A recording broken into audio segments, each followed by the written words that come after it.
నమస్తే. ఒక చిన్న మంచి మాట. ఒక పెద్ద భవనం ఉంది. అందమైన భవనము. అందులోకి మనం వెళ్ళాలనుకుంటాము. ఎట్లా వెళ్ళాలి?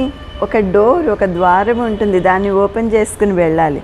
అక్కడికి వెళ్తే అక్కడ ఒక లాక్ వేసింది ఆ డోర్‌కి. దాన్ని ఎట్లా తీస్తాము?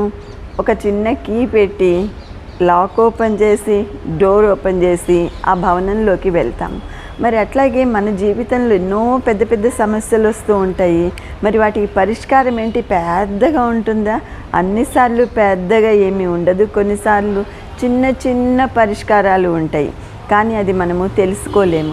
పెద్ద పెద్ద సమస్యలకు కూడా చిన్న చిన్న పరిష్కారాలు ఉంటాయి. సింపుల్గా ఆలోచించి కూడా మనం వాటిని పరిష్కరించుకోవచ్చు. ఎట్లాగంటే ఒక పెద్ద భవనానికి ఉన్న డోర్‌కి ఉన్న లాక్‌ని ఒక చిన్న కీ తోటి ఎట్లా ఓపెన్ చేస్తామో అట్లాగే పెద్ద సమస్యలకి చిన్న పరిష్కారాలు మనము